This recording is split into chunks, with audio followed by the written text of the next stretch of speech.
Subhanahu wa taala. Dengan taufik dan inayahnya dapat lagi kita bersama dalam majlis yang mulia ini. Mudah-mudahan Allah Taala mengampunkan dosa-dosa kita, dosa kedua ibu bapa kita, anak isteri kita, guru-guru kita, sahabat andai kita, jiran tetangga kita dan seluruh kaum muslimin, muslimat, mukminin dan mukminat. Diberikan keberkahan hidup dunia dan akhirat, dijauhkan kita dari segala malak, malapetaka, wabak, penyakit dan sebagainya, dihindarkan kita daripada segala yang tak baik, diberikan kita kepada kebaikan dan didekatkan kita dengan keberkahan dari Allah Subhanahu wa taala berkat Nabi kita Muhammad sallallahu alaihi wasallam. Amin ya rabbal alamin. Al-Fatihah ila Rasulina sallallahu alaihi wa sallam min al-anbiya wal mursalin wa alihi wa sahbihi ajmain. ثم إلى سادتنا أبو بكر عمر عثمان علي وزيد فاطمة الزهراء رضا محمد حسن بن حسن زين العابدين جعفر الصادق مصطفى الكريم سيدنا علي وولي النبي لا معلوم العد إلا الله آمن به سلك مقدم محمد بن علي بن علي بن صلى شيخ بن مزبر بن قسام سيدنا حمد بن الله سيدنا إمام علي الله سكرم وصوني وفرعش من الله الجنة علينا من بركاتهم وأسرارهم وأنوارهم ونفاتهم وأعمال الدنيا والآخرة. ثم إلى رسينا كتب المعنى سلطان أكابي شمس جمع مهي نفوس ضاق الأولاد الأقطاء بحسن شبكة ذرية منها مسلم بكر عدو الوابتان جعفر بن أحمد الوالي بن جعفر العدل أحمد بن عبد القادر أحمد بن سليم حسن بن رمز الله العدل أبت بن بكر العدل محمد بن علي بن جعفر العدل سليم بن حسين بن محمد بن الله بن علي بن العدل الشيخ محمد بن سيدنا حسين زين العابدين يوم السجن يدرس يوم وصلنا وعشرين الله الجنة علينا من بركاتهم وأسرارهم وأنوار الدنيا والآخرة. ثم إلى رسولنا فهو شيخك بن سالم وحيك سالم أحمد بن سلم وسيدنا قطبنا وسيدنا حسين شيخ أحمد بن الله سلم وسيدنا محمد بن سلم وسيدنا أنباء من الله شيخ العبارة والشيخ البلاد الله من حلال الشيخ الحبشي عن البارين أخذ الرجوع بعدي محمد الحبشي القطب بن براصب يعني بسم الشيخ الله طاهر طاهر شافع عن كده دبي وسيدنا محمد أحمد المعضار محمد المعضار الله من المعضار وسيدنا عبد الرحمن الله بالفقيه وكده الفقيه الله بكده بالفقيه الشيخ الفقيه أبي الشيخ من محمد بالفقيه وسيدنا محمد بالفقيه وسيدنا حبيب محمد بن علي بالفقيه سيدنا حبيب نوح شيخ حبيب الله بن عبد الحبشي قريب من شيخ الحبشي وسيدنا حبيب ذو بن الحبشي نبي تنقرب سيدنا أحمد الحبشي شيخ بجام شيخ بجلال محمد الحبشي سيدنا حبيب الله بن ربي شاب قلبي الله بن شاب محمد بن ربي عبد الله محمد بن شاب ما من شهاب يا بن شيخ بن شاب سيدنا أبو شادي حسن بن شادي سيدنا بن شادي بن شيخ محمد الشاطري وسيدنا حبيب محمد بن الملكي عباس بن زياد الملكي أبي سيدنا حبيب أحمد الملكي سيدنا حبيب الله بن حداد حداد الله من محل سبب بقولهم حداد أني محمد أحمد بن محمد الحداد بن حبيب الله أحمد بن الله الحداد سيدنا أما مسقف جبان مسقف وكلمة مسقف حبيب مسقف مسقف محمد سقم كريم الشيخ سقم كريم حبيب محمد أحمد كريم محمد سقم نعم سيدنا محمد سقم سيدنا محمد الحداد ومن هذا الطعام الحداد كريم محمد الحداد بين حبيبنا رسول الله حبيبنا ياسين محمد الحداد هنا مما بين عطاس سيدنا محمد علي محمد عطا هنا حبيب ومن حسن عظيم على الله الفكرة يشهد الله يبارك في مكرم شيخ محمد رجال فضيلة الجامعات المصرية في الآخرة. ثم إلى ودينا وديكم وجماعتكم يسوع الرحمة والغفران والله إلى حضرة النبي محمد صلى الله عليه وسلم سر الفاتحة. أعوذ بالله من الشيطان الرجيم. بسم الله الرحمن الرحيم. الحمد لله رب العالمين الرحمن الرحيم مالك يوم الدين إياك نعبد وإياك نستعين الصراط المستقيم صراط الذين أنعمت عليهم غير المغضوب عليهم ولا الضالين آمين. بسم الله الرحمن الرحيم. الحمد لله رب العالمين والصلاة والسلام سيدنا محمد وعلى آله وصحبه أجمعين. اللهم أحسن وجعل الله من الصلاة والسلام دائما من الكلام سبحان رحمة النبيين وإبراهيم سيدنا حاكم المقربين. اللهم جمعنا بالعافية اللهم نبي قلوبنا بأنواع معرفة وافتح لنا وحبنا عن عبادك الصالح وصلنا رغبة الذكر وانسك الفتوح والمنو والرسو والجساء والروح وتبت النسب. اللهم إنا نسك علما دون بشرف صفية وحفظ غني يا رحمة الله يا فتح يا علم افتح لنا فتح العافية يا فتح يا علم افتح لنا المقربين. وصلى الله عليه وسلم الحمد لله رب العالمين.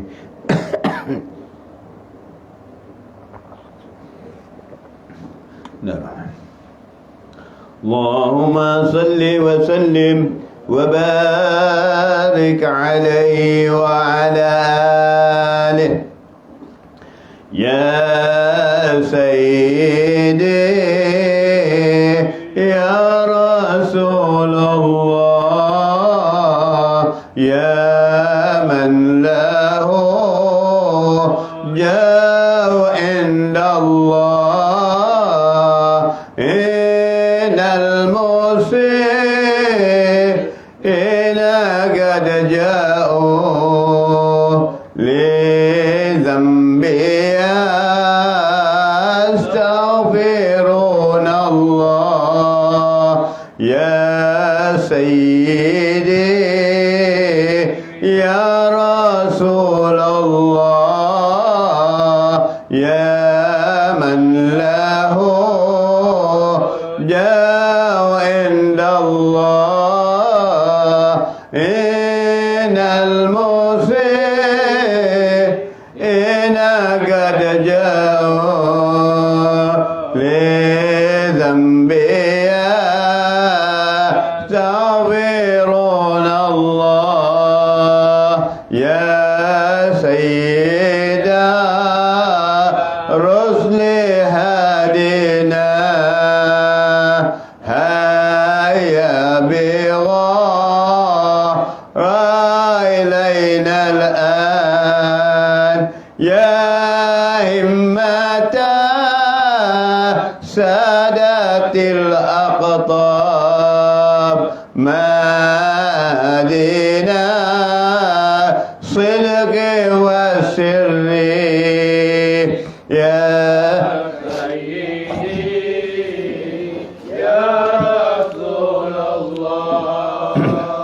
يا من له جاه عند الله إن المسيئين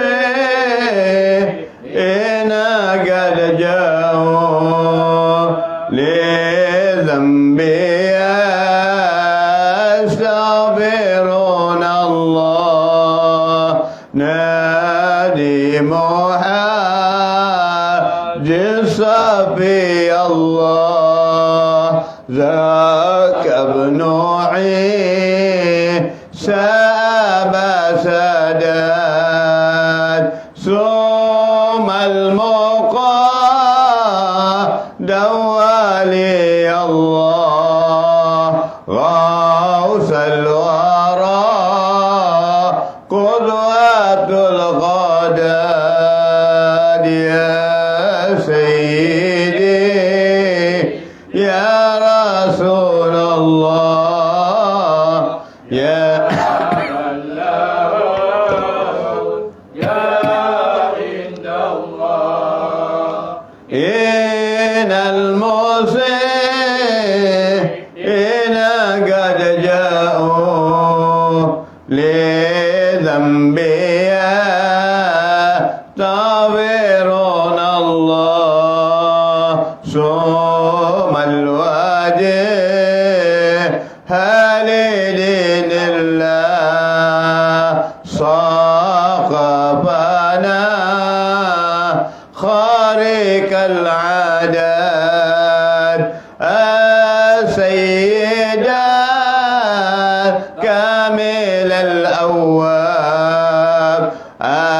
العيدر مظهر القدر يا سيدي يا رسول الله يا من له جاه عند الله إن المسيئين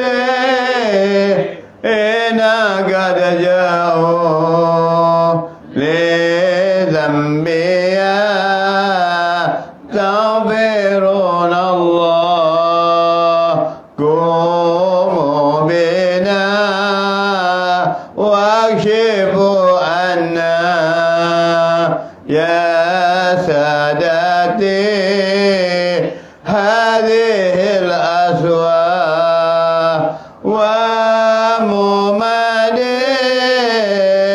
وممدنتكم والناس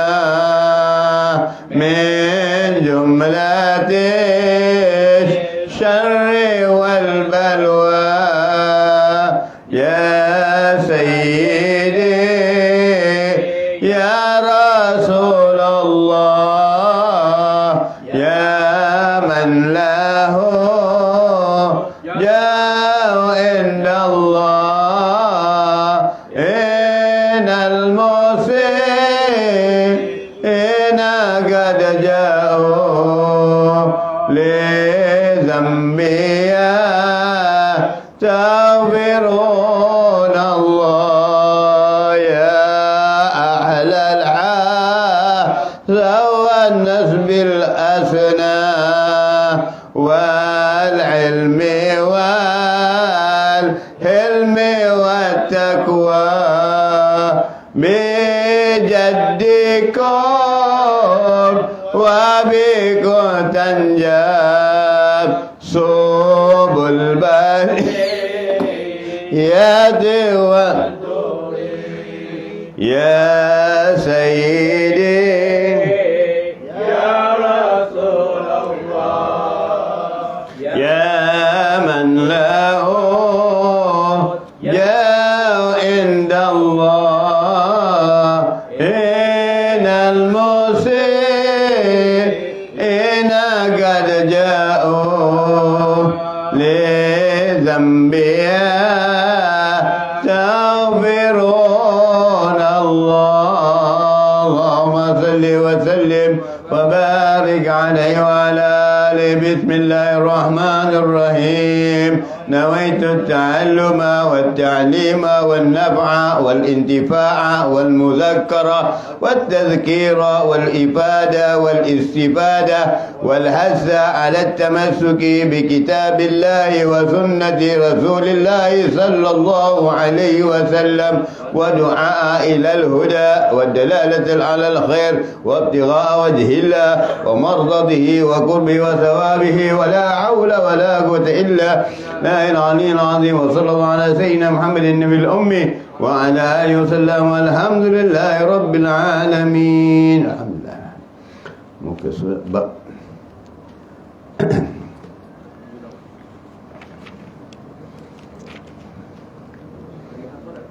ya, perihal salat.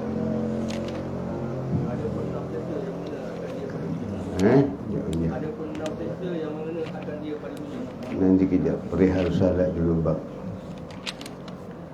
Sedekah pada mana sedekah?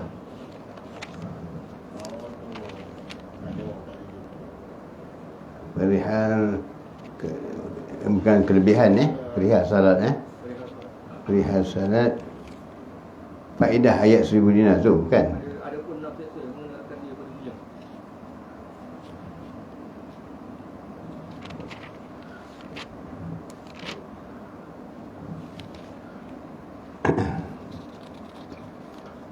Adapun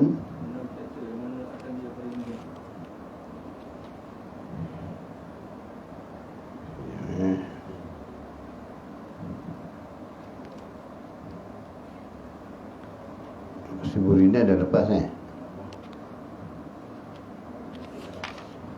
Oh ini dia.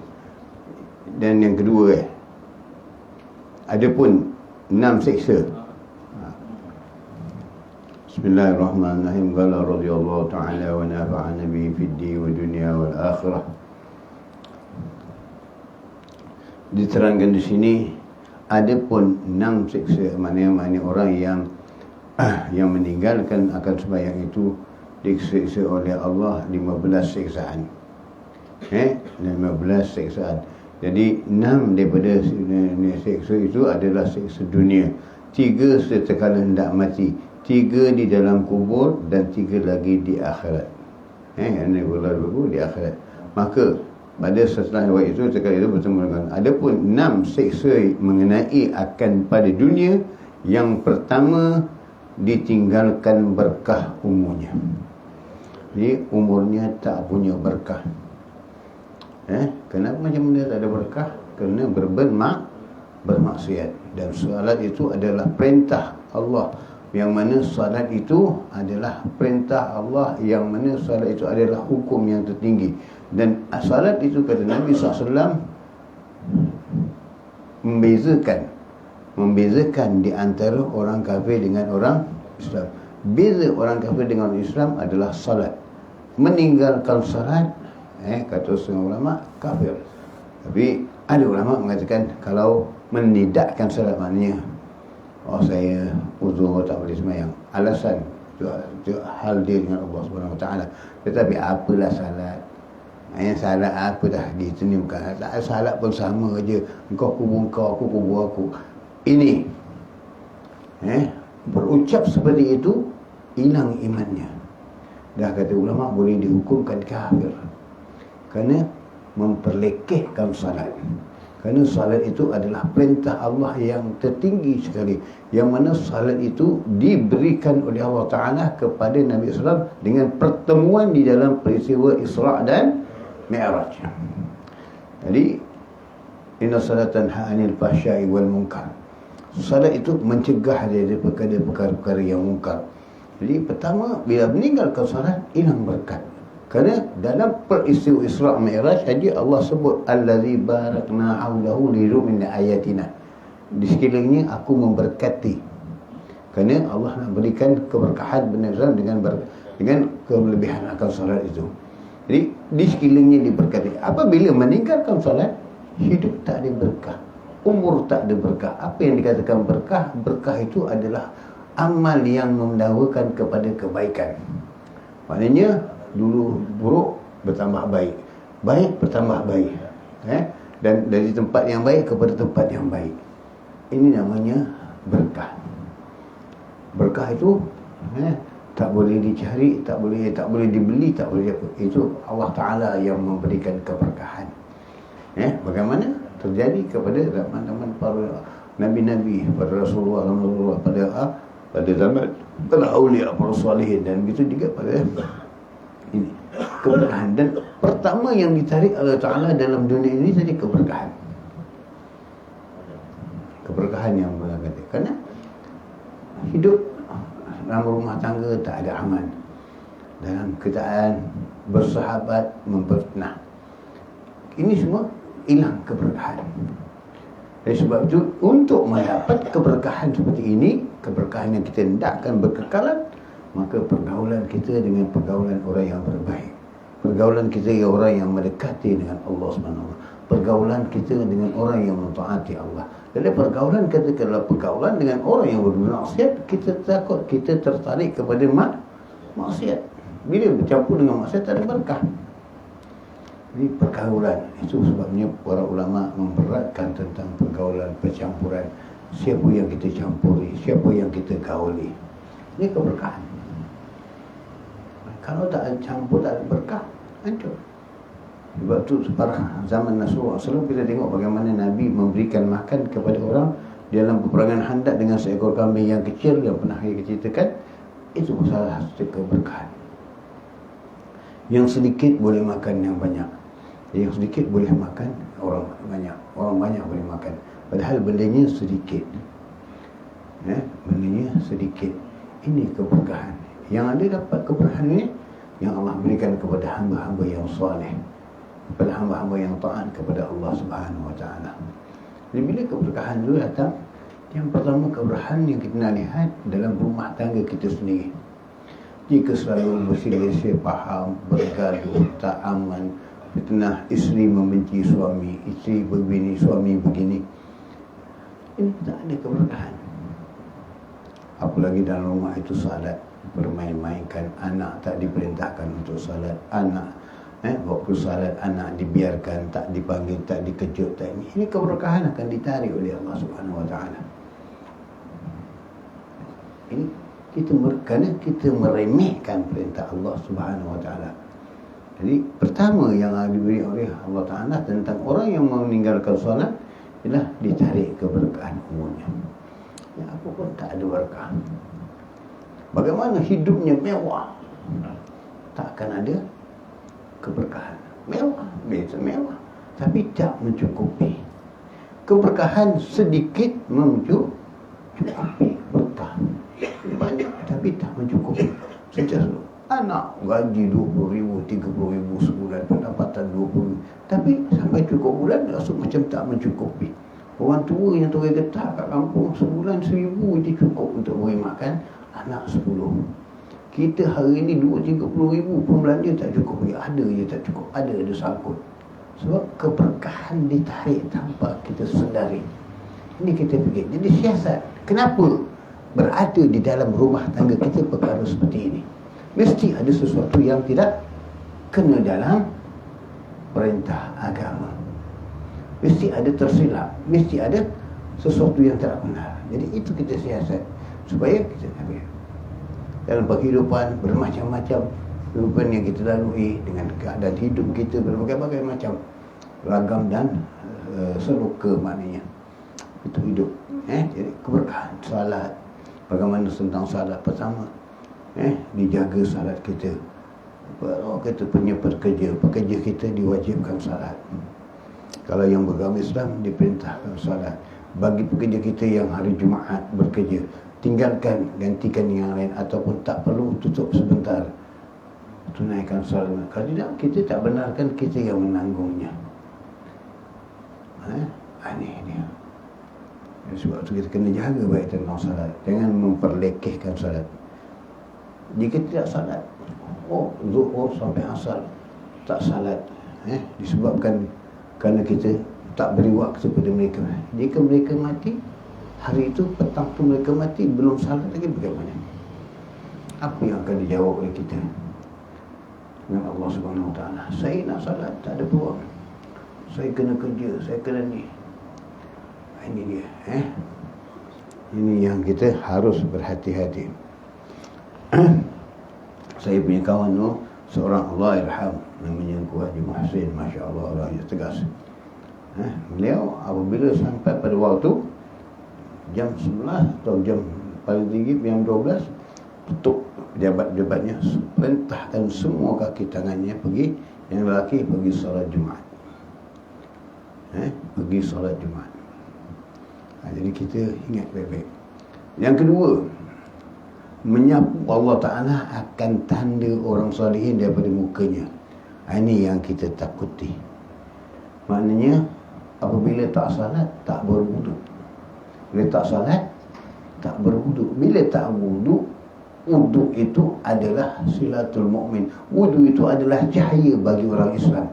Jadi kalau tak salat, tak wuduk. Bila tak wuduk, wajah tak ada berseri. Walau handsome macam mana, walau perempuan cantik pakai makeup macam mana, tebal 10 kali pun, cantik pada zahir nafsu kita, tapi pada batin hakikatnya wajahnya gelap. Ini yang kita takuti. Kita tak nampak, tapi para salihin, awliya salihin dibukakan boleh melihat wajah-wajah kita. Bagaimana rupa wajah kita, bagaimana keadaan wajah kita. Bagi mereka yang dibukakan hijab, dan bila mereka menampak wajah-wajah kita, mereka hanya mendoakan kepada kita, mudah-mudahan doa mereka itu dikabulkan, berubah wajah kita, berubah jadi wajah orang-orang yang soleh. Ini yang kita takut. Tapi kalau tidak, kalau kita mengamalkan yang tak baik, gelap hati kita, gelap wajah kita, mati dalam kegelapan. Wajah tak ada sinarnya, wajah tak ada serinya. Kita lihat orang-orang semua kita, ibu kita dahulu, ayah-ayah kita dahulu, walau macam mana penat tua mereka, tapi wajah mereka bersih, bercahaya. Kita lihat hati kita tenang. Ibu kita wajahnya berseri, ayah kita wajahnya berseri, rumah tangga aman, damai, tenteram. Kita rumah tangga dalam ikut dan sebagainya, mereka wajahnya yang berseri-seri, kerana mereka tunaikan salat. Di pagi hari mereka dah bangun. Kita pakai paip sekarang, malas. Mereka pakai perigi, cedok air kat perigi untuk ambil wuduk. Kita buka je paip hari ni, nak air panas, nak air apa semua ada, mudah bagi kita. Tapi kita orang yang paling malas hari ini. Bangun tahajud, tahan, malas dan sebagainya. Apa yang ada pada harga pada diri kita nanti? ini dan keberkahan wajah yang berseri, lebih-lebih lagi Allah berikan cahaya itu kepada orang yang menghidupkan salat malam. Orang yang menghidupkan salat, yang salat macam biasa, alhamdulillah, tapi yang menghidupkan salat malam itu lebih utama wajahnya, lebih bersinar wajahnya, lebih berseri wajahnya. Kita tak kenal satu orang, tapi bila kita tengok wajahnya, hati kita rasa tenang. Masya Allah, wajahnya luar biasa, menyebabkan hati kita rasa tak puas melihat wajahnya. Ini mereka yang Allah tanamkan kecintaan kepada kita, yang kita tidak kenal mereka, tapi Allah cinta kepada mereka. Allah tanamkan kecintaan kepada kita untuk mencintai mereka. Tapi kalau kita tak salat, tak ada nur, kita tak akan mencintai mereka. Kita tak akan datang mendekati mereka, kerana kita hidup dalam kegelapan. Jadi untuk mendapatkan cahaya itu, mestilah dengan berwudu, salat, bersihkan. Kerana dengan wudu itu mendatangkan cahaya bagi kita, membersihkan kotoran-kotoran di muka kita, membersihkan kotoran-kotoran di anggota kita, kotoran di mata kita, di muka kita ini banyak. Lidah kita kotoran yang berbicara yang bukan-bukan, mata kita memandang yang haram, telinga kita mendengar yang tidak baik. Ini semua yang ada kepada wajah kita ini. Kemudian anggota tangan kita, di mana kita gunakan, anggota kaki kita, ke mana kita letak dalam perjalanan kita. Ini semua. Jadi salat itu adalah cahaya bagi orang mukmin besok di yaumil qiyamah. Tapi kalau orang yang tak salat, tak ada wudu, wajahnya tidak akan berseri dan tidak akan bercahaya. Jadi dengan itu, di dunia ini aja Allah menarik wajah mereka dari wajah-wajah orang solihin, maka mereka itu mati dalam kegelapan zulmah, dan ditakuti mati dalam kesesatan. Dan yang ketiga, tiap amal yang dikerjakan tiada diberi pahala. Meninggalkan solat walau hartanya banyak, didermakan pada anak yatim, didermakan kepada apa? Tak ada. Tak ada amal itu digandakan, tak ada amal. Kerana tak ada faedah, kerana tonggaknya salat itu tonggak tiang. As-salatu imanuddin. Salat itu tiang agama. Barang siapa yang mendirikan salat, mendirikan agama. Barang siapa yang agama itu salat, agama ini mana yang merintangkan salat, maka dia agama din, maka dia mereka meninggalkan salat, mereka meninggalkan, meruntuhkan agama. Siap. Kalau foundation tak ada, tiang tak ada, bagaimana? Ini dia salat. Jadi itu makanya jika tidak ada tiang, hancurlah. Maka dikerjakan tak dapat pahala apa-apa. Seperti orang kafir. Orang kafir, baik derma masjid, derma ini, derma itu, Allah berikan dia di dunia, Allah tak berikan di akhirat. Pahalanya ataupun ganjarannya, bukan pahalanya, ganjarannya, habuannya Allah berikan di dunia. Perniagaan yang maju, perniagaan yang bertambah-tambah baik, ini Allah berikan ganjaran kepada. Tapi di akhirat tak ada. Oh Tuan, saya derma 10,000, saya derma masuk masjid, orang bangun masjid, mana pahala saya? Tak ada. Kerana engkau orang kafir. Begitulah salat tadi. Orang yang meninggalkan salat, amalnya yang dikerjakan sia-sia, sedekahnya sia-sia. Sebab kerana yang meninggalkan salat itu seperti sebenarnya bersamaan dengan orang kafir. Kerana perbezaan di antara Islam dengan kafir adalah salat. Jadi orang kafir buat baik tak ada apa-apa. Di dunia saya dibuat. Mereka juga begitu, dibuat baik, didapatkan di dunia. Tak, di akhirat tak ada. Jangan mereka tuntut dengan Allah SWT, dan mereka minta Allah di akhirat. Sebab tunggaknya tak ada. Kerana salat itu tiang. Tiang tak ada, bagaimana nak dapat? Dan yang keempat, tiada diangkatkan doa ke langit. Doanya ke langit, yang ini tiada dimustajabkan doanya. Maknanya doanya tak ijabah. Oh, orang kafir minta doa, pergi tempat kubur-kubur orang Islam, pergi kubur wali-wali, pergi kubur ini, orang kafir datang kepada ini. Oh, lepas tu orang kafir tu kenapa dihantar begini, diberi hadiah begini ke tempat itu? Oh, kerana doanya, permintaannya dikabulkan. Kerana dunia ini tiada harga di sisi Allah. Allah berikan. Walau sebesar timbangan nyamuk, sebelah timbangan nyamuk, dunia ini tidak harga di sisi Allah.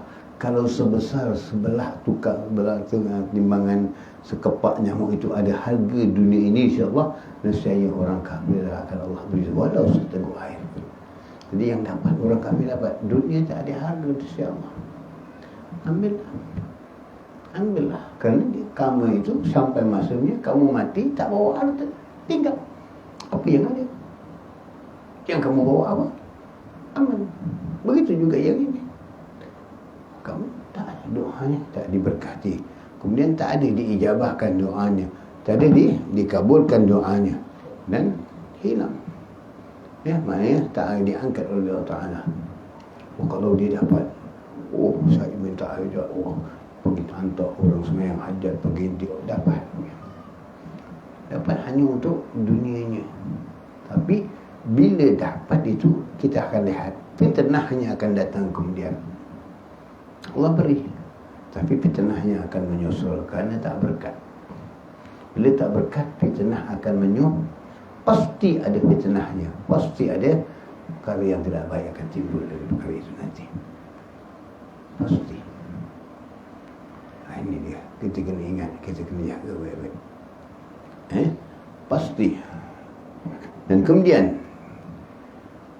kelima, benci dan marah akan dia segala makhluk di dunia ini. Hatta nasi yang dimakan, pakaian yang dimakan, yang dipakai, semua akan mengutuknya, kata Imam Bukhari di dalam hadis Bukhari. Bukhari Muslim dalam hadis kata Imam Nawawi, ini akan dikutuk oleh Allah Subhanahu wa taala dalam kitab Azkar. Begitu juga pakaiannya, makanannya. Ya Allah, kenapa Engkau masukkan aku di perut orang yang mendahaka kepadamu, kata makanan. Tapi Allah perintahkan masuk juga sebab itu perintah Allah. Makanan tak boleh buat apa, rezeki tak boleh ikut, tapi rezeki melaknatinya, isteri yang masuk ke dalam badannya mengutuknya. Ini dia, rezeki itu mengutuknya. Pakaian yang dipakai, pakaian itu mengutuknya. Kenapa ya Allah aku bersalurkan kepada orang-orang yang bermaksiat kepadamu ya Allah, orang-orang yang tidak menyembahmu ya Allah. Tapi aku disuruh mentaati, disuruh sebagai pakaian yang terpaksa menyalur. Aku ikut perintah Allah. Tapi pakaian itu tidak Allah. Selagi pakaian itu ada di badannya, pakaian itu bersumpah dan berungut dan mengutuknya. Ini dia. Bagi orang yang meninggalkan salat, apa faedahnya? Pakaian baru, pakaian cantik, tapi pakaian itu mengutuknya. Kenapa? Meninggalkan salat, bermaksiat kepada Allah Subhanahu wa taala. Tak berguna. Ini yang kita fikirkan, kita renungkan. Dan yang kelima, yang keenam, maknanya selain daripada itu, makanan, tumbuhan, segala-galanya yang terlibat, yang terbabit dengannya akan mengutuknya. Dan keenam, tiada baginya bahagian dari doa orang salih. Kerana orang yang meninggal solat bukan termasuk dengan golongan orang yang salih. Maka tidaklah dapat doa Nabi SAW, Assalamu alayka ayuhan nabiyyu wa rahmatullahi wa barakatuh, Assalamu alayna wa ala ibadillah sholihin. Tak dapat. Doa Nabi je tak dapat, apa lagi doa orang salih? Kerana tak digolongkan dalam orang yang salih. Tinggalkan salat tak digolongkan dalam orang salih. Jadi tak dapat doa. Tak dapat doa orang yang salih. Ibadika sholihin tak dapat. Ini dia. Dan mukminin dan mukminat pun mudah-mudahan Allah berikan. Tapi belum tentu, sebab meninggalkan salat itu tentu perbezaannya dengan orang kafir. Wallahu a'lam. Itu imannya dengan dan kehendak Allah Subhanahu wa taala mengkadarkan dia. Kita tak mengukurnya. Fikirkan, renungkan. Itu bagi orang yang meninggalkan salat, 6 yang Allah hinakan ataupun siksakan dia di dunia. 6 yang Allah.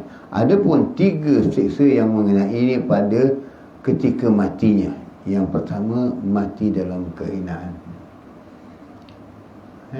Walaupun dia orang yang besar, orang yang ternama, kedudukannya besar, ini sebagainya, jawatan yang tinggi-tinggi, menteri lah, datuk lah, inilah, semua apa juga. Tapi kalau meninggalkan salat, kehinaan. Kita nampak orang salat memuliakan ramai. Orang salat kerana namanya saja, kedudukannya saja, tapi bukan. Kerana doa orang ini tak akan diangkat oleh Allah, sebab mereka yang disemayangkan itu, jenazah itu orang yang telah dikutuk oleh Allah Ta'ala, orang yang telah dihina oleh Allah SWT. Orang yang telah dihina oleh Allah. Apa ada pada kedudukanmu di dunia? Apa ada jawatanmu di dunia? Walaupun kedudukanmu setinggi mana di dunia, kalau tak salat, tak berguna. Tak ada faedah. Siapamu? Kamu tidak merendahkan diri dengan Allah Subhanahu Wa Taala, pun tidak merendahkan dirimu sujud kepada Allah Subhanahu Wa Taala. Kamu tak merendahkan dirimu. Bagaimana kamu akan mendapat pandangan dari Allah Subhanahu Wa Taala? Kamu sombong dengan Allah Subhanahu Wa Taala. Orang yang sombong tak dipandang oleh Allah Taala. Orang yang sombong akan dihina oleh Allah Subhanahu Wa Taala. Kan sombong itu pakaian Allah, bukan pakaian manusia. Syaitan yang iblis yang menunjukkan sombongan disingkir oleh Allah Subhanahu Wa Taala, direjam oleh Allah Subhanahu Wa Taala. Itu nak sombong dengan apa? Kedudukanmu, matimu ya. Di akhirat kamu nak bergantung dengan siapa? Siapa sandaranmu? Siapa sandaranmu yang akan kamu bergantung? Kalau kamu bawa ke hadapan Allah SWT dengan kedudukan, dengan pangkatmu, dengan hartamu, tak ada nilai di sisi Allah.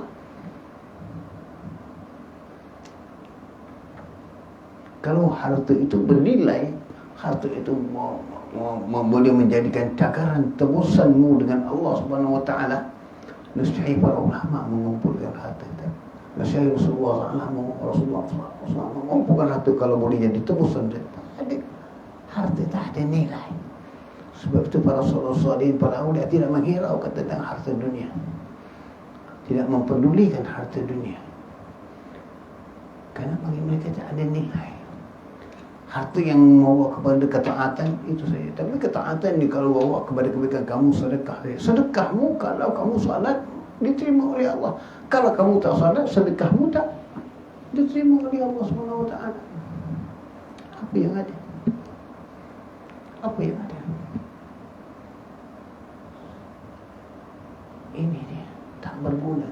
Jadi apa besar kedudukanmu, apa besar pangkatmu sekalipun tak berguna, kerana jawatanmu tidak menurut, tidak boleh merasyuahi malaikat-malaikat yang di akhir kiamat nanti. Zabaniyah, malaikat azab tak akan memakan rasuah, tak akan yang kamu nak sogokkan, tak ada.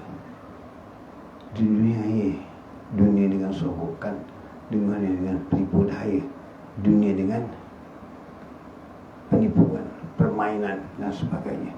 Di akhirat tak ada. Fikirkan bagaimana? Apa gunanya kalau kamu punya yang apapun sekalipun, yang keinginan yang kau hendaki di depan mata kamu dapat. Seolah sekata para orang sekarang, aku jentik tempat sekali, semua aku dapat dia. Tapi di akhirat, apa yang kamu nak begini lagi? Api neraka di hadapanmu. Boleh kamu lindung dengan api neraka? Ini dia. Jadi pertama-tama yang berbahaya bagi orang yang meninggalkan salat, setelah 6 seksa dunia, maka masuk 3 seksa mengenai pada hari ketika kematian itu, matinya dalam kehinaan. Meninggalkan salat, mati dalam kehinaan. Dan dikatakan oleh Imam Ahmad bin Din dalam hadis Nabi yang banyak oleh Haddad dalam hadis Nabi SAW, di dalam kitab Masya Allah, ini dalam kitab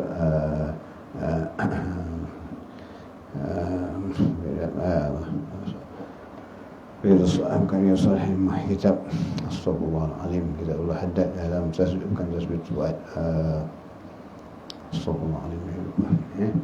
Kita ada dalam mereka orang salihin ni, balaskan dengan bahasan Syarul Ainiyah. Maka itu diberikan orang-orang yang meninggalkan salat, bagaimana wajahnya ditakuti bertukar. Kerana mati dalam kehinaan, maka wajahnya boleh bertukar. Allah hina dengan wajahnya.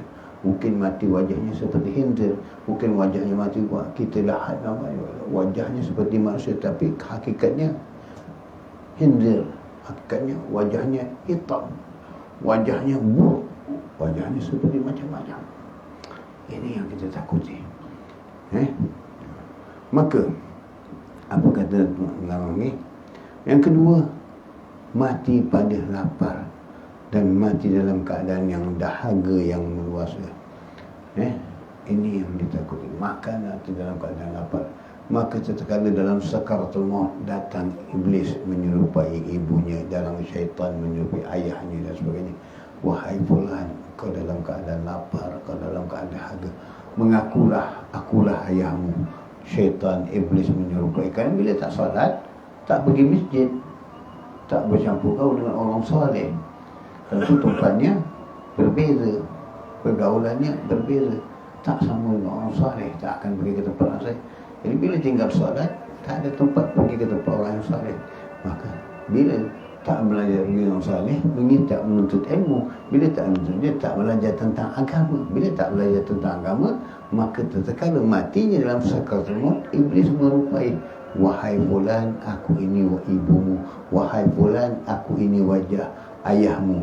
Jika kamu hendak hilangkan dahaga, hendak hilangkan lapar, mengakulah, keluarlah kamu dari agama Islam. Bahawa sebenarnya agama yang paling kamu ikuti, agama yang benar adalah Majusi, agama yang benar adalah Nasrani, agama yang benar adalah Yahudi. Ini jika kamu ikut, maka perjanjianmu dengan syaitan sudah termaktub janji. Maka kamu terkeluar dari Islam, kamu terkeluar dari, maka bila terkeluar, maka matimu dalam su'ul khatimah.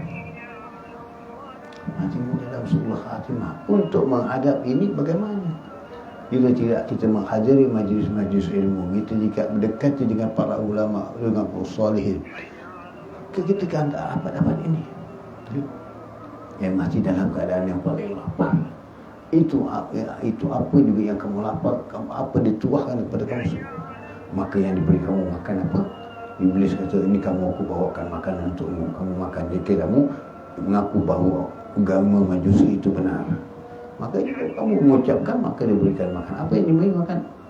Bangkai-bangkai, kotoran, najis. Minuman, air dari timah-timah yang menggelegak diberi kepada kamu, diberi minum kamu. Kerana kamu tak salah, kamu tak bergaul dengan orang-orang yang duduk dengan orang-orang yang salihin. Dan ini dia, yang itu mati dalam keadaan dahaga. Dan jikalau diberi minum, ia akan sekalian laut dunia sekalipun tiada puas jika ambil jangan. Dikumpulkan satu dunia punya lautan pun tak, kerana terlalu dahaga, terlalu panas tekak ini. Kenapa panas? Kerana bahang api dah kuat. Bahang api neraka dah kuat. Api neraka, bahangnya saja untuk dipadamkan dengan air lautan dunia ini tak boleh. Tak mampu air lautan dunia ini dikumpulkan sebenarnya untuk memadamkan setitik daripada api neraka atau cebisan daripada, tak mampu. Kerana kepanasan api neraka itu luar biasa. Lihat yang Allah tunjukkan kepada kita hari ini. Apa dia? Apa yang Allah tunjukkan kita kepada hari ini? Contoh yang harus kita ambil i'tibar. Allah berikan kepanasan matahari saja, tanah yang basah jadi gersang, air yang banyak tadi menjadi kering. Ini sudah cukup. Ini baru panas matahari, belum panas api neraka yang sebabkan kamu dahaga sangat, tak cukup minum air tuan dikumpulkan seluruh lautan ini, kerana bahangnya api neraka dah ada dalam dadamu. Maka lihat bahang yang kita lihat hari ini saja, matahari yang memancar terlalu panas saja Tanah yang basah menjadi kering. Air sungai yang basah itu banyak menjadi kering. Ya kan? Ini kekuasaan Allah. Apakah kita tidak ambil iktibar tentang ini? Ini iktibar bagi kita. Oh, kita tahu panas, haba. Allah memberikan kita peringatan itu. Bagaimana kalau dalam jiwamu tatkala musakkaratan maut? Tatkala itu bahangnya api neraka di dalam dadamu. 7 lautan, 7 apa lautan pun diberikan kepada kamu tak cukup. Yang takkannya bahangnya api neraka. Bagaimana bahang matahari hari ini boleh mengkeringkan sungai-sungai yang mengalir dengan banyak, kering. Danau-danau yang penuh basah, kering. Begitulah keringnya hati kita.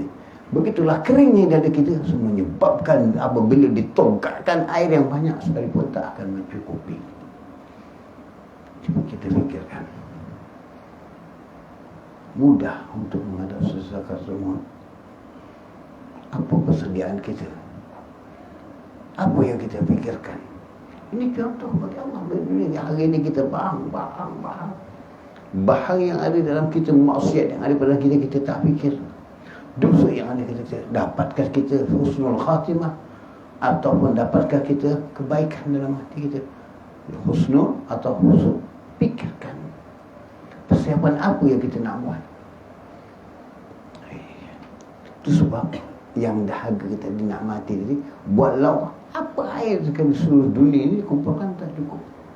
Maka apa yang dituangkan oleh iblis?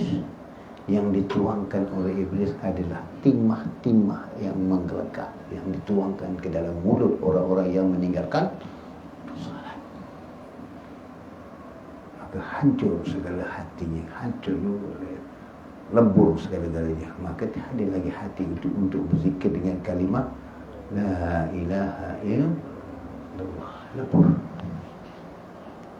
Ini dia. Kemudian kita ambil sikit lagi. Dan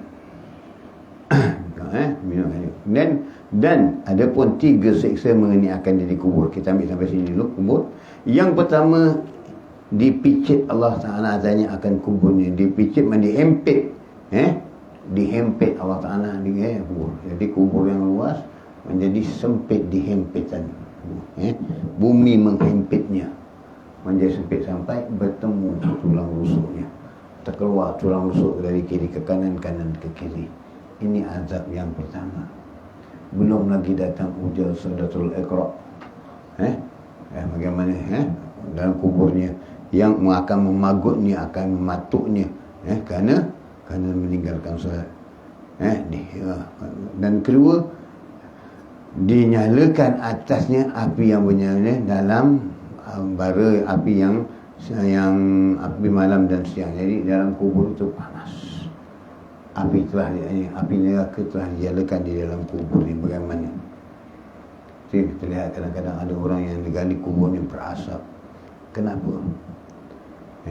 Itu dia. Ini hari Allah tunjukkan kepada untuk kita fikirkan. Ketiga adalah dikerasi Allah Ta'ala dengan ular yang besar dinamakan Sajdatul Iqab. Dua matanya daripada api dan dua kukunya daripada besi panjang. Tiap-tiap kukunya perjalanannya sehari. Satu kuku panjangnya perjalanannya sehari. Bagaimana? Kita cuba panjang kuku yang panjang gini je kita dah kata Pontianak pun kita dah takut. Ini kuku lah, panjang kuku tu perjalanan sehari, berapa masanya. Kemudian perjalanan sehari dan ketika dan maka katanya olehmu Sajdatul Iqra, dan suaranya seperti guruk yang keras, dan katanya telah menyuruh akan diaku oleh Tuhanku bahawa aku pukul akan dikau atas mensia-siakan sembahyang subuh, daripada subuh hingga zuhur, dan aku pukul akan dikau mensiakan waktu daripada zuhur sampai asar sampai maghrib sampai, maknanya itulah perintah Allah kerana meninggalkan salat di bawah terus, maknanya tak berhenti berterusan. Inilah azab yang Allah Ta'ala berikan. Wa yazbillah min dzalik. Jadi fikirkanlah, sampai sini kita ambil, fikirkanlah bagaimana keadaan orang yang meninggalkan solat, meninggalkan solat. Kerana solat itu paling penting.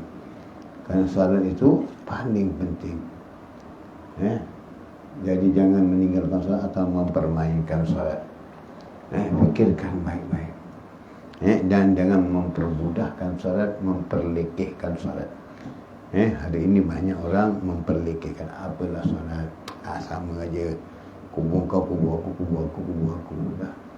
Apa, jangan kira lah. Inilah dia.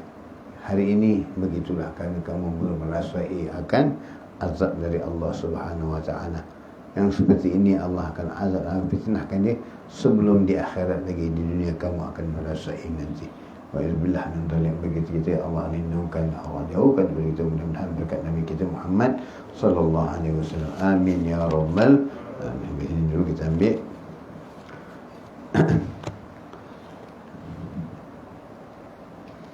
Dan kita baca kitab ni, saya tak bawa, kita ada kat rumah.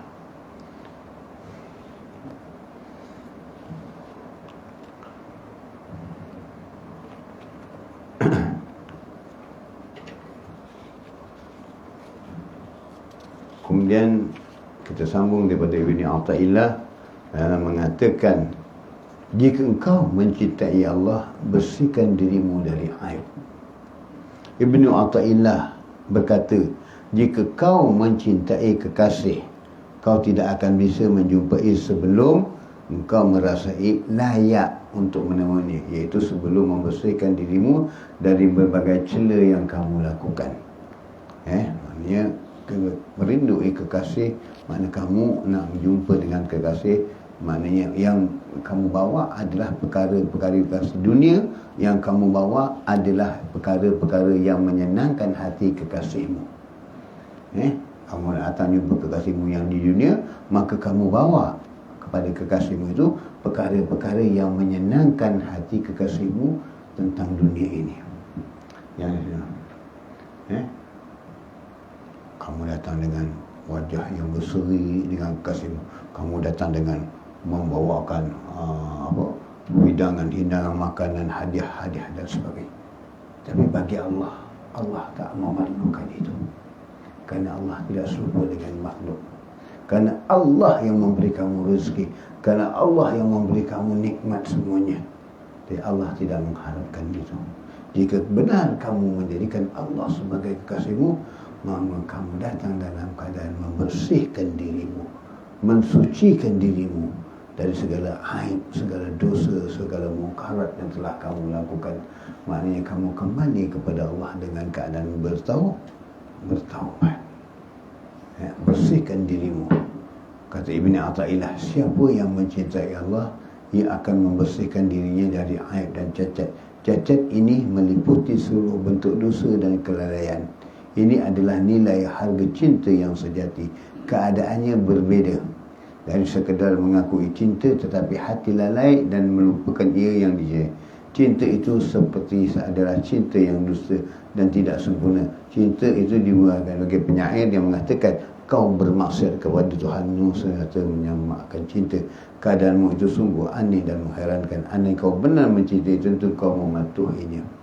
Cinta mengaku cinta kepada Allah, cinta mengaku cinta kepada Rasulullah, tapi kamu bermaksiat, kamu tidak mengikut perintah Allah, kamu tidak mematuhi apa yang dikehendaki. Begitu juga cintamu kepada kekasihmu, isterimu atau kekasihmu menghendakkan kamu melakukan begitu, tapi kamu sebaliknya kamu melakukannya, maka itu tidak menurut kehendak cinta yang kamu katakan cinta kepadanya. Sebab sang pecinta akan taat kepada siapa yang dicintainya. Jadi yang kamu nak mendapatkan cinta dari seorang wanita tadi, dia harus kamu senang dengan menyenangkan hati dia. Menyenangkan hati dia. Kamu menyenangkan hati dia, maka kamu dapat cintanya. Jika kamu tak menyenangkan hatinya, kamu tidak akan dapat cintanya, kerana cintanya akan berubah. Begitulah dengan Allah Subhanahu Wa Taala. Maka kamu hendakkan mencintainya, Allah mencintaimu, maka kamu datang dengan membawa kecintaan yang besar. Benar itu amal-amal saleh, meninggalkan perkara-perkara yang munkar, meninggalkan segala maksiat, meninggalkan perkara yang tidak, yang dilarang oleh Allah Subhanahu wa taala. Ketika hamba telah membersihkan diri dari cinta kepada yang lain, kemudian hatinya menyaksikan Allah semata-mata di sebelah cinta dan takut kepadanya. Ini maknanya maqam yang telah memberikan mereka rasakan dah dekat dengan Allah Subhanahu wa taala. Maka ucapan asyhadu an la ilaha illallah yang mereka ucapkan itu menjadi benar dengan kesaksian yang mereka di hati, maka mereka layak untuk menghadap kepada Allah, bermunajat kepada Allah. Kita bermaksiat tapi duduk malam bermunajat dengan minta hajat, semayang hajat sedangkan maksiat kita bagaimana tadi, kita berbuat dosa, kita tinggalkan salat tapi kita bermunajat kepada Allah. Begini juga kita bermaksiat, berbuat dosa, kita mengharapkan bermunajat kepada Allah. Mohon kamu balik duduk kepada Allah dengan bertaubat, mengaku kesilapanmu, mengaku kesalahanmu, maka kamu dah menghadap dengan menghadap kepada Allah dengan beragam, dengan bentuk hubungan yang bisa dilakukan baik dalam salat, zikir dan sebagainya. Macam begitu biasa sebenarnya bertahan ini baik kepada Allah Ta'ala, bertaubat kepada Allah Ta'ala. Yang penting kamu balik bersama taubat kepada Allah. Jika kamu tidak bertaubat, kamu bermunajat, bagaimana? Munajat kembali kepada Allah Ta'ala, bertaubat kepada Allah Subhanahu wa taala, mengaku silapmu, mengaku kamu berazam untuk berbuat amal saleh. Jika kamu ulang lagi, kembali lagi, mohon kepada Allah, jangan putus asa. Jangan putus asa dengan rahmat Allah Subhanahu wa taala. Kembalikan dirimu, ingat kamu akan seksa Allah, ingatkan azab Allah. Ingatkan apa yang dipesan oleh para rasul tentang orang yang yang lari dari Allah Subhanahu wa taala, meninggalkan taubat, meninggalkan bagaimana mereka para salihin sendiri, walaupun mereka tak bermaksiat tapi mereka seolah-olah mengatakan diri mereka bermaksiat kepada Allah Subhanahu wa taala. Mereka malu, mereka bermunajat, mereka mohon kepada Allah Subhanahu wa taala supaya diampunkan dosa-dosa mereka. Kita yang bermaksiat ini nak minta ampun bukan main payah. Dan mereka yang tak bermaksiat mengatakan seolah-olah diri mereka bermaksiat. Inilah kita beringat dengan kesombongan kita. Hamba yang bermaksiat tidaklah ternilai di sisi Allah, tak ada guna. Ibn Athaillah mengatakan siapa yang berkhianat menjadi hina. Nilai tangan yang ada 500 dinar dipotong pada seperti 4 dinar, ia berkhianat. Engkau tetap memiliki sisi di sisi Allah selama ia tidak bermaksiat. Namun jika maksiat engkau tidak dinar. Maknanya kan nilai tangan ini ada 5 tangan ni pabrikan. Jika 5 ini kamu gunakan kepada bermaksiat, tak berguna. Tapi walaupun dipotong 1 jari, kamu kurang 1 jari, ada 4 jari, tapi kamu taat kepada Allah Ta'ala, itu lebih baik, bermanfaat. Kalau ada 5 jari tapi tangan kamu ni bermaksiat kepada Allah, tak berguna. Begitu juga kakimu yang pegang, kakimu yang melangkah, tak yang kuat bagi melangkah, tapi melangkahmu ke mana, ke tempat maksiat, tak berguna. Tapi langkah, walaupun kamu kaki kodok atau kodong ataupun kakimu cacat, tapi pergianmu ke mana? Salat, ke tempat-tempat majlis yang baik, itu lebih baik. Inilah kata Tuhan mengarang, jika kamu punya 5 jari cantik baik, tapi kau maksiat, tak berguna. Allah tak pandang itu. Allah tak pandang. Walaupun jarimu kodong, walaupun kamu hanya 4 jari atau 3 jari, tapi kamu tak bermaksiat kepada Allah, itu lebih baik dan lebih mulia dari orang yang punya sifat kesempurnaan ini. Begini nilai hamba di sisi Allah Subhanahu wa taala. Allah tidak pandang nilai anggotamu. Allah pandang nilai hatimu, amalanmu. Orang yang mulia di sisi Allah adalah orang yang menunjukkan penghambaan kepadanya, yang sentiasa taat dan selalu menjaga amanat. Bagaimana Allah Ta'ala mengatakan, sesungguhnya bagaimana Allah Ta'ala mengatakan, inna a'darna al-amanati 'ala samawati wa jibalu fa'abaina an yahmilnaha wa ashfa'a minha wa hamalaha insanu innahu kana zaluman jahulah. Sesungguhnya kami telah menawarkan amanat kepada langit dan bumi dan gunung-gunung, semuanya enggan memikul amanat dan mereka khawatir akan mengkhianati. Lalu dipikulkan amanat itu kepada manusia. Sungguh manusia amat bodoh dan amat zalim dan membodohkan diri mereka ini. Kerana amat burung yang dibesarkan, yang dibenarkan untuk memikul amanat tak sanggup. Gunung besar, bagaimana Allah Ta'ala firman, "Lau anzalna hadzal Qur'an", apabila gunung diturunkan dengan ayat Quran, cair gunung, tak sanggup memikulnya. Manusia didatangkan dengan ayat Quran, masih tak gerun, masih tak takut. Diberikan ancaman orang-orang yang bermaksiat dengan neraka jahanam, dengan sifat-sifat orang yang bermaksiat. Yang mereka tadi bermaksiat dengan Allah Ta'ala, tidak salat, apa, wajah ni lagi, tak pernah mereka rasakan itu. Tak pernah mereka takut. Tapi apa yang mereka takutkan, bila jerawat timbul besar kat muka cacat sikit, koping sini, cepat-cepat pergi cari obat penawar untuk cari muka handsome, pun sanggup melakukan pembedahan muka kerana nak cantik. Tetapi muka yang hitam yang mereka tak teliti wajah mereka itu tak dipandang oleh Allah sebab bermaksiat. Mereka tak pernah fikirkan, tak pernah fikir cacatnya tak dipandang oleh Allah Subhanahu Wa Taala. Tapi kalau jerawat satu, muka nak kasih clean, nak kasih cantik, jerawat besar nak kasih operation, apa macam, semua mereka boleh lakukan. Apa yang ada, tak ada nilai di sisi Allah SWT. Cantikmu di mana? Wajahmu cantik di mana? Kamu merujah wajahmu dengan bermacam-macam perubatan model.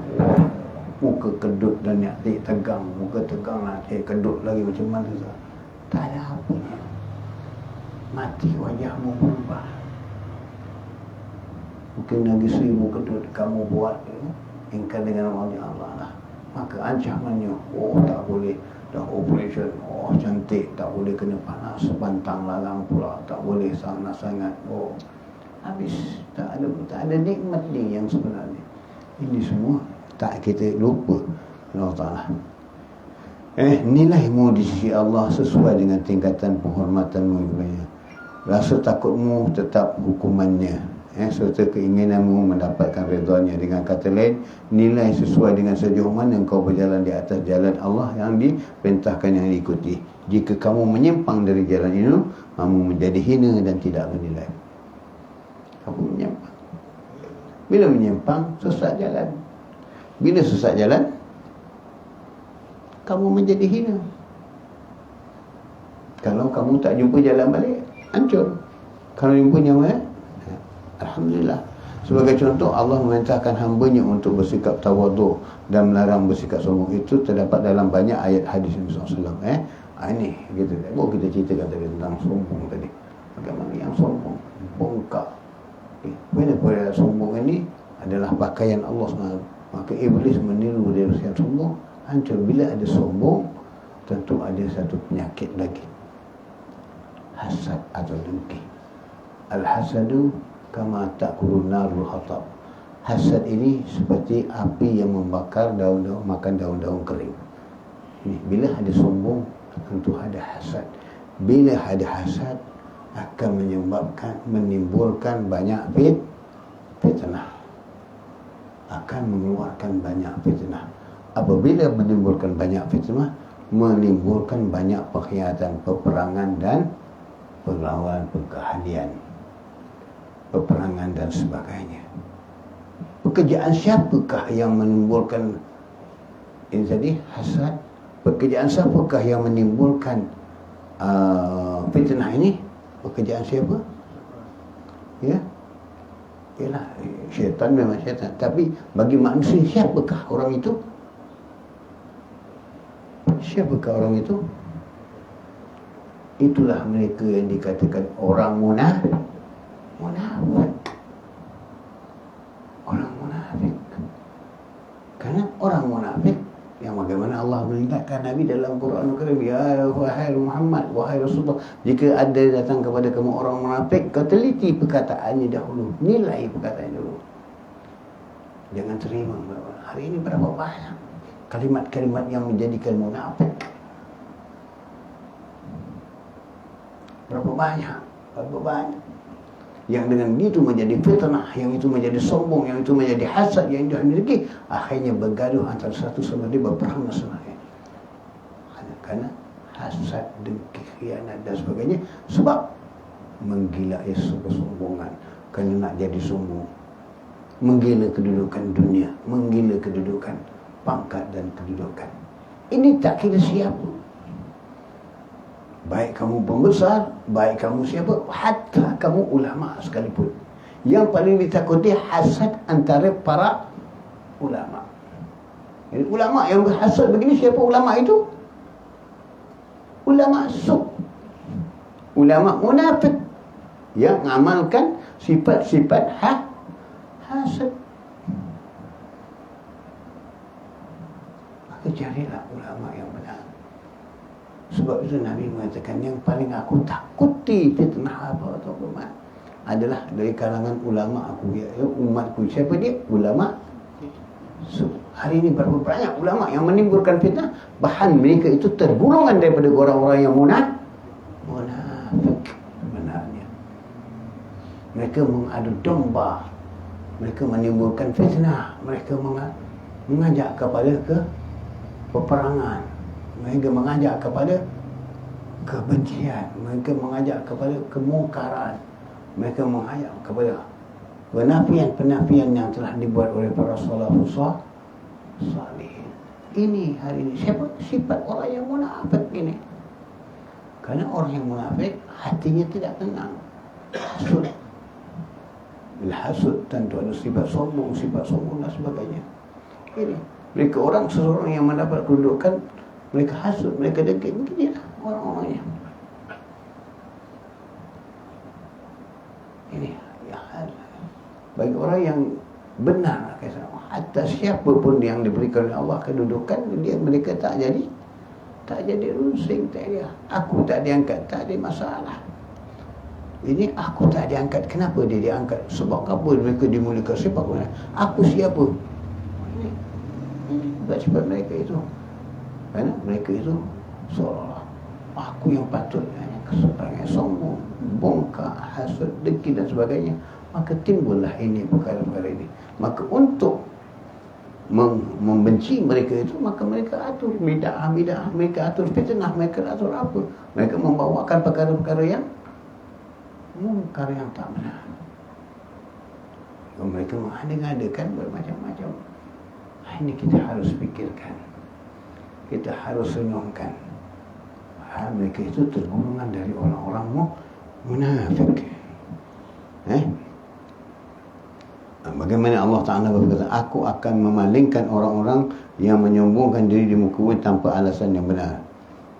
Orang-orang yang sombong di muka bumi ini Allah tak pandang. Allah, apa yang kita nak sombong? Kita siapa? Kita siapa yang kita nak sombong? Cukup sebatas guru kami mengingatkan kami. Cuba kita fikir baik-baik. Saya ulang balik perkara ini. Kita ulang balik sedikit perkara ini. Apa yang kamu nak sombong? Seperti kata guru kami, Al-Habib Abdullah bin Muhammad Al-Hafi, Habib Al-Ghadi bin Muhammad Al-Haddad, Habib Al-Ghadi bin Muhammad Al-Sugab. Seperti guru mengatakan, kamu ini dibawa benihmu, air manimu, asal manusiamu di pasar, ditaruh di pasar untuk dijual benih manusia, air mani manusia dengan benih ayam, telur ayam. Mana yang orang beli? Telur ayam. Jadi kamu di mana? Tak ada harga. Nilaimu di situ tidak harga. Kalau kamu berharga tadi, benihmu dibeli. Tapi ayam lebih berharga darimu. Kamu tak punya harga diri. Kamu tak punya harga apa-apa di sisi manusia sendiri. Tapi kamu berharga di sisi Allah. Allah memuliakan kamu, mengangkat derajatmu, memuliakanmu dengan kamu taat kepada Allah Subhanahu wa ta'ala. Padahal kamu benihmu apa yang ada? dibawa di pasar satu orang. Bahkan kamu jual di Simbah lagi. Ini kamu jual apa ni? Dibaling balik muka kita. Ini kamu tak adalah apa-apa. Tapi kalau bawa telur ayam, benih ayam, dibeli orang. Mana nilaimu di sisi Allah? Dengan makhluk tak ada nilai.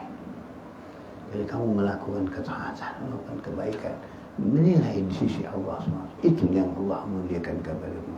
Inna akramakum indallahi atqakum. Bertakwa kepada Allah Ta'ala, Allah berikan kemuliaan. Semuanya hamba yang bermulia di sisi aku adalah orang yang bertakwa. Jadi, ini jika kamu sombong, bongkak, itu bukan sifat takwa. Kerana orang yang bersifat takwa mesti dilindungi, dibawakan dengan sifat-sifat rendah diri, tawadhu, jauh daripada sifat-sifat mazmumah, hasad, dengki, khianat dan sebagainya. Ini yang sifat yang mulia yang dia.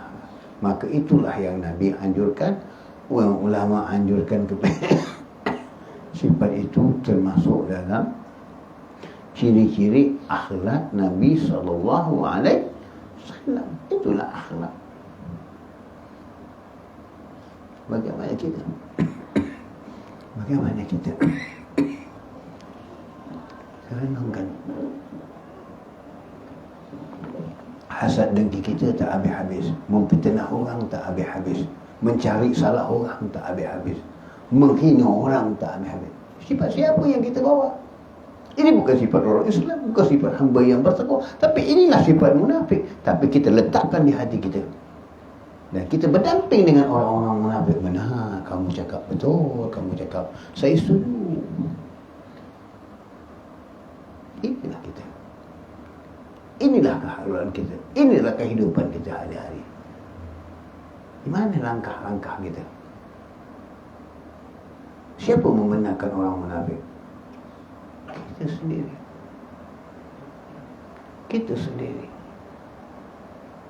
Sebab itu bila sampai sesuatu benda, dia harus dipelajari, harus diteliti, harus disiasat, harus dihalusi. Ini yang Allah firmankan kepada Musa. Apabila datang orang munafik kepadamu, kamu dengar dan siasat lebih dahulu, kaji terlebih dahulu, bukan kamu terima bulat-bulat. Hari ini semua kita terima bulat-bulat. Bagaimana sikap kita? Bagi orang yang beriman, orang yang tidak menjauhi daripada sifat-sifat, mereka menghindarkan sahaja, mereka lari, mereka tak perlu apa-apa, kerana mereka tidak bergantung kepada manusia, mereka bergantung kepada Allah. Hari ini banyak bergantung kepada manusia, banyak bergantung kepada jin, banyak bergantung kepada ini. Cari bergantungan, macam-macam cari bergantungan. Dengan ini, dengan itu, dengan ajimatnya, dengan tangkalnya, ini bergantung. Ini yang kita gantung. Macam mana kita? Pergantungan kita, oh saya tak bergantung pada manusia, saya bergantung pada Allah. Saya cuba pakai ajimat, saya pakai ini, ya pakai. Macam mana letakkannya?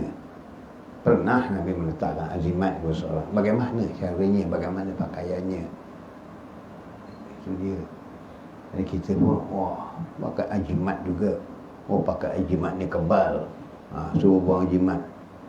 Kalau ada ajimat, tak load. Kalau tak pakai ajimat, tak load. Boleh lah.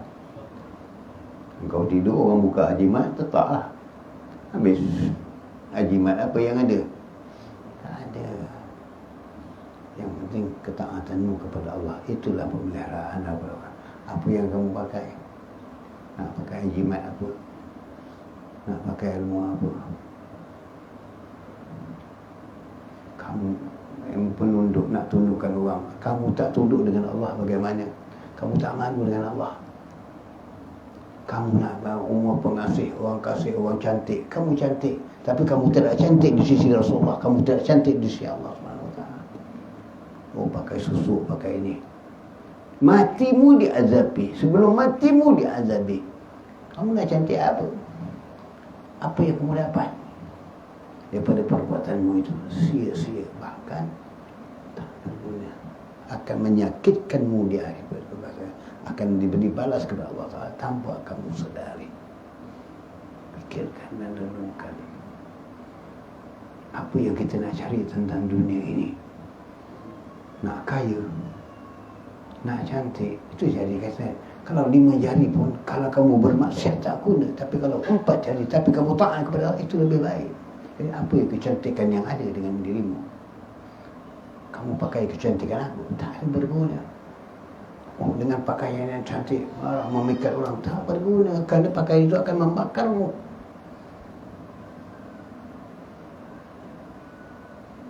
Habis. Apa artinya? Tak ada artinya. Kita renungkan. Kita ambil sampai sini buat renungan. Mudah-mudahan Allah berikan kita taufik dan hidayah dari Allah Subhanahu Wa Taala. Nanti kita sambung sedikit lagi.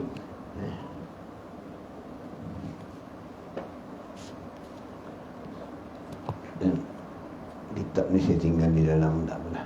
Kita sambung di sini. Kemudian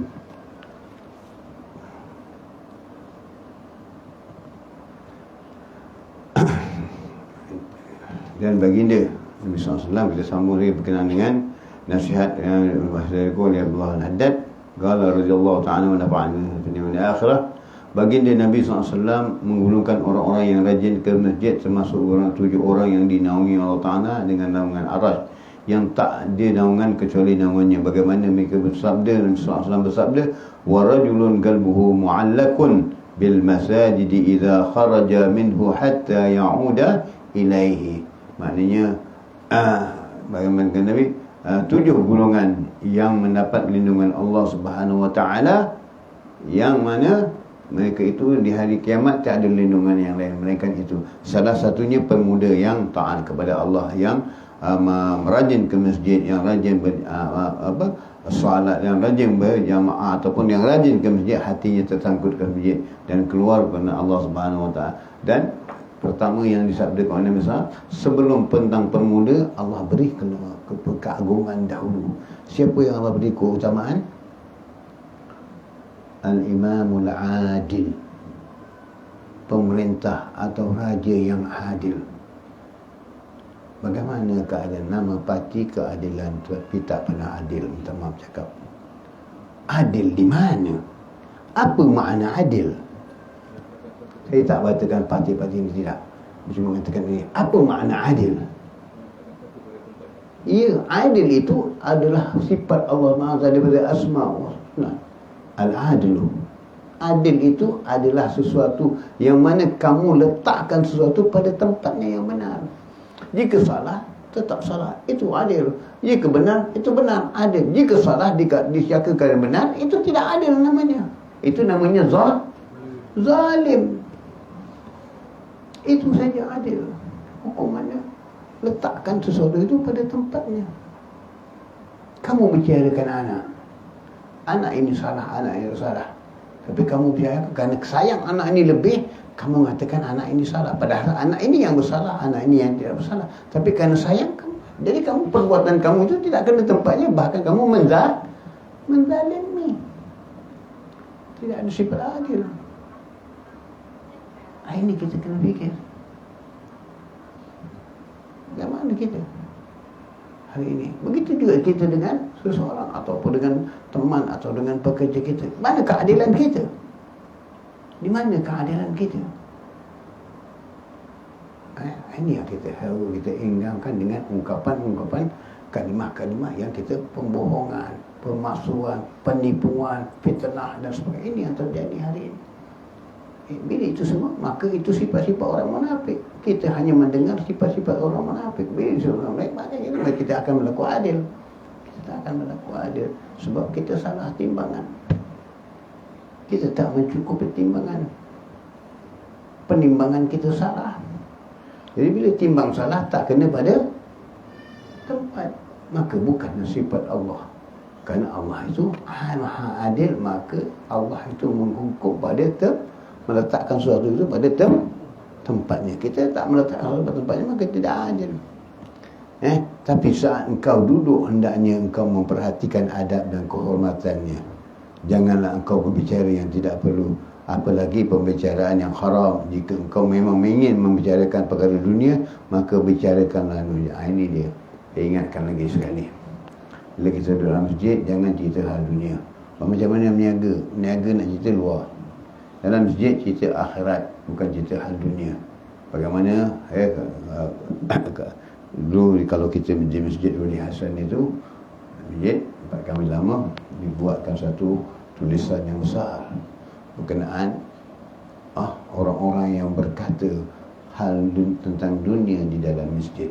Maka di yaumil qiyamah nanti Allah akan jadikan satu ekor jengking yang paling besar sekali, dan salah satu orang yang digigit disepit oleh jengking ini adalah orang yang membicarakan hal dunia dalam masjid.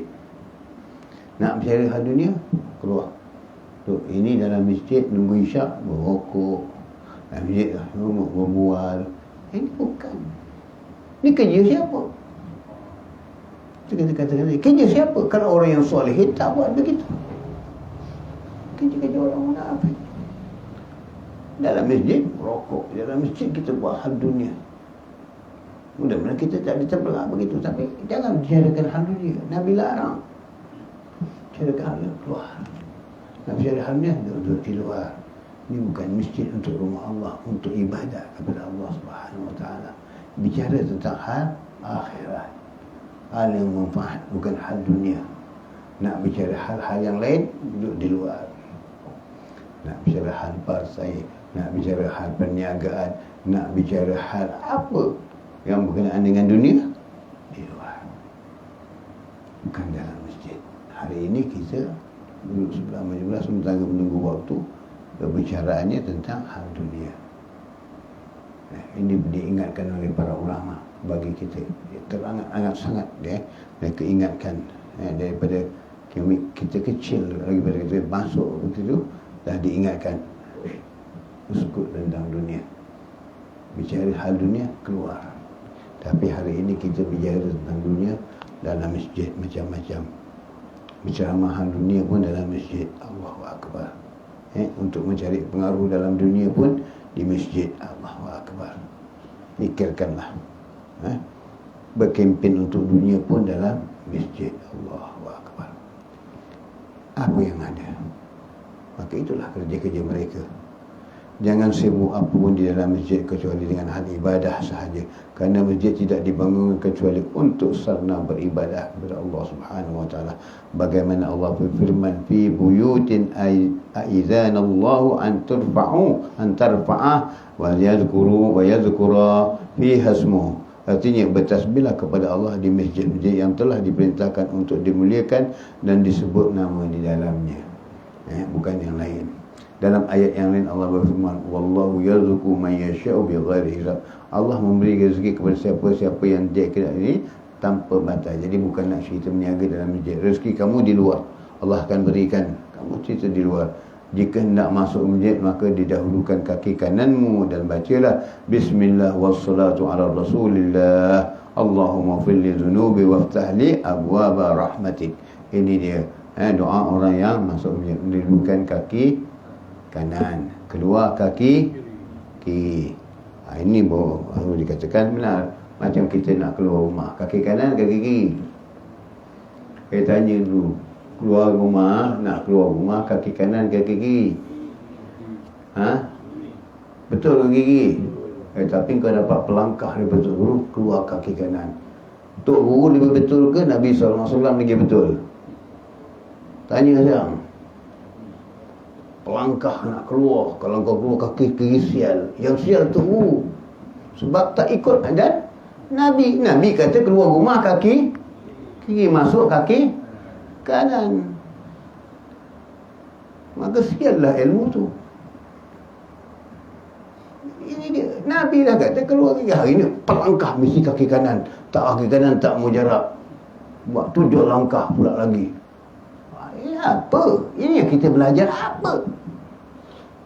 Yang Nabi ajar kita tak ikut, kita ikut siapa? Ini yang kita katakan, ambil macam-macam ajimat, cutimat, tepaimat, banget. Sampai pergi kikmat, tokmat, almat, ngabisan. Adalah nikmat apa semua. Kikmat adalah macam-macam. Ya dia. Kita tak ambil ajaran Nabi. Kita tak ambil ajaran Nabi. Kita ambil ajaran siapa? Ini pelangkah, ilmu pelangkah. Langkah apa? Langkah 1000. Tak ada. Tapi ini yang kita amalkan hari ini. Masuk tandas. Masuk tandas kaki kanan. Wah, mana-mana belajar. Ini kita lain. Di mana kita punya ilmu? Ini aja kita tak memerhatikan apa yang sunnah Rasulullah sallallahu alaihi wasallam. Kita ambil ilmu pelangkah-langkah apa? Langkah 1000. Nak langkah apa? Anjing kat depan serigala kat depan lilang. Kau punya ilmu. Imam tak ada ilmu kau. Apa tak ada lagi. Imam tak tunduk. Imam takut dengan man akhafallah ahabu kulli syai'in. Barang siapa takut kepada Allah, takutlah segala-galanya. Kamu tak takut kepada Allah, imam pun tak takut kepada Allah. Kamu tengok anjing je pun dah takut. Lari. Dah seram tengkuk. Tengok kucing pun dah seram tengkuk. Ini yang kamu takut. Habib Ahmad bin Buah bin Talib, rimau. Sini kau. Harimau. Habib Ahmad bin Buah bin Talib, apabila 2 orang datang dari ziarah ini kemudian nak pulang, Habib Ahmad bin Talib Pekalongan. Pulang kan itu waktu Pekalongan masih lagi jalan jauh-jauh sikit daripada kampung-kampung, jadi macam ada perhutan sikit. Datang 2 orang nak ziarah Habib Ahmad, kemudian pulang. Bila pulang dalam perjalanan lihat ada harimau datang. Oh, dekas-dekas orangnya balik ke tempat Habib Ahmad bin Buah bin Talib. Kenapa kata Ahmad bin Buah bin Talib kau balik? Habib, macam mana saya nak balik? Ada harimau depan tu. Harimau, mari sini. Muhammad bin Talib pimpin 2 orang ni sampai depan tengok harimau. Ta'al. Ada Nabi. Ta'al sini. Harimau. Dipanggil. Kita nampak bayang harimau pada jauh dah lari. Dia sampai dekat dipanggil Ta'al ya. Dia pergi dekat piat telinga harimau. Kan aku dah cakap engkau jangan ganggu tamu aku. Kenapa engkau ganggu? Ini dia. Faham? Maka akhirnya harimau tu pusing belakang jalan. Harimau takut ambil dengar cakap. Ya, man akhafallah ahafa kulli. Siapa yang takut kepada Allah, segala benda yang takut. Apa lagi nak pakai ajimat? Kau pakai ajimat, banyak orang tak takut lagi dengan kau. Apa ada faedah kita? Kepada mana siapa kita bergantung? Pada Allah atau kepada amal? Hidupan kita, ini hari-hari kita. Di mana kita dengan Allah Subhanahu Wa Taala? Kehidupan kita renungkan. Mudah-mudahan yang sedikit pada malam ini Allah memberi kita keberkahan, Allah merahmati kita, Allah mengangkat derajat kita, dan mudah-mudahan Allah memuliakan kita di dunia dan di dunia, di barzah dan di akhirat nanti berkat Nabi kita Muhammad sallallahu alaihi wasallam. Allahumma shalli ala sayyidina Muhammad wa ala ali sayyidina Muhammad. Bismillahirrahmanirrahim. Alhamdulillahirabbil alamin. Wassalatu wassalamu ala sayyidina Muhammadin wa ala alihi wa sahbihi ajmain. Rabbana anfa'na bima 'allamtana, rabbi 'allimna alladhi yanfa'una, rabbi faqihna wa faqih ahlana wa qarabatil lana fi dinina ma'hadi kutri unsa wa zakar. Rabbi wafiqna ma tartadi qawlan wa fi'lan karama.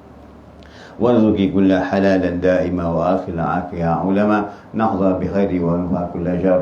ربنا أصلح لنا كل شيء وأجر بالرضا منك العيون واقض عنا ربنا كل ديون قبل أن تأتينا رسل المنون وابت أنت أكرم من ستر. والصلاة الله تغشى المصطفى من هلال العقد عانا والوباء بكتاب في للناس الشفاء وعلى الآل كرام شرفاء وعلى صحب المصابيح الأرى.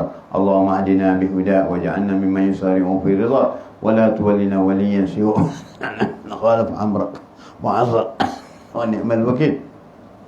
ولا حول ولا قوة إلا بالله العلي العظيم. وصلى الله على سيدنا محمد وسلم والحمد لله رب العالمين. يا ربنا ترفنا بأننا ترفنا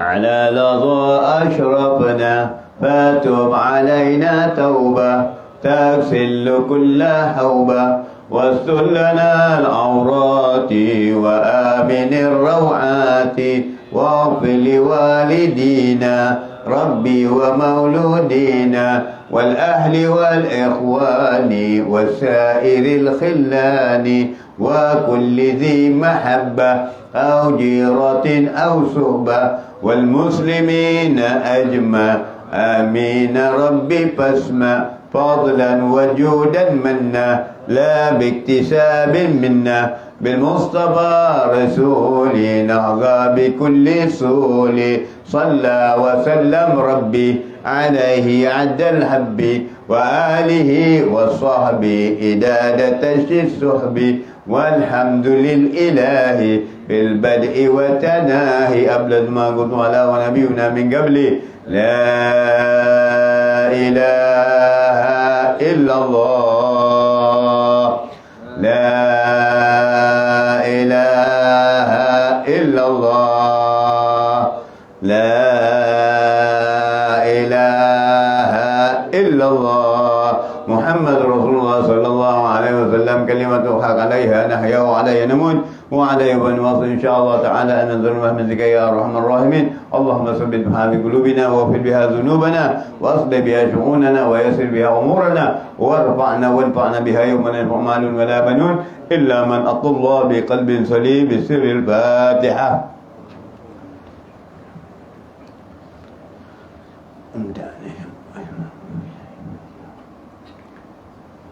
يا الله بها يا الله بها يا الله بحسن الخاتمة يا الله بها يا الله بها يا الله بحسن الخاتمة لعشرة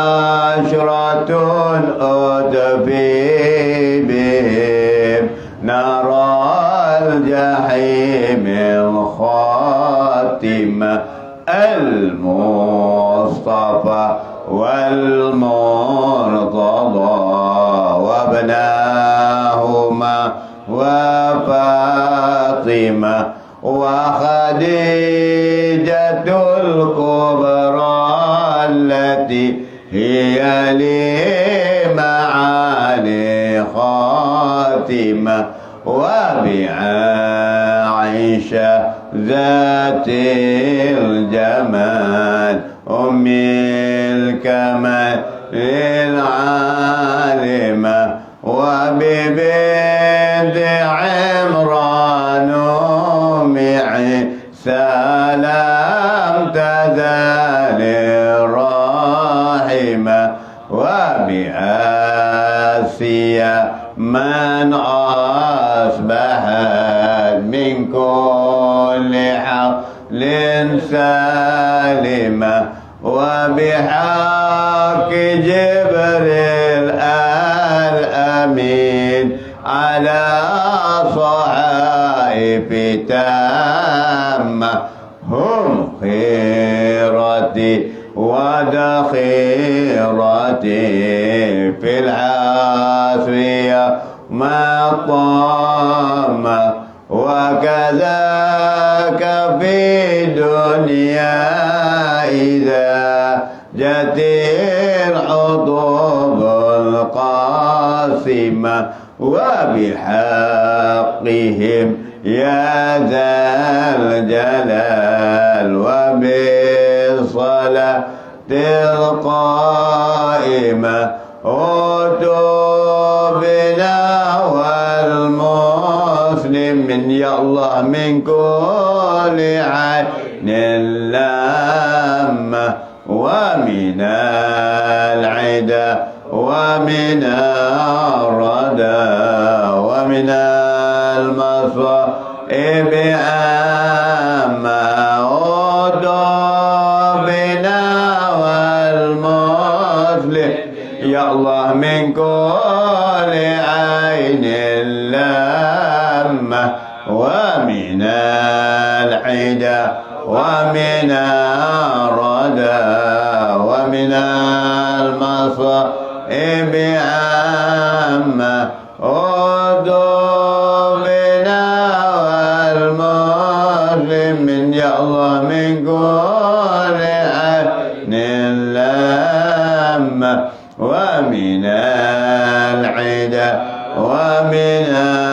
الردى ومن المصائب عامة وعليهم يا ربنا منك الصلاة الدائمة ثم الصلاة على الذي خصصته بمكالمة يا الله بها يا الله بها يا الله بحسن الخاتمة يا الله بها يا الله بها يا الله بحسن الخاتمة عند الموت والقبول بجاية رسول الله اللهم صل الفاتحة.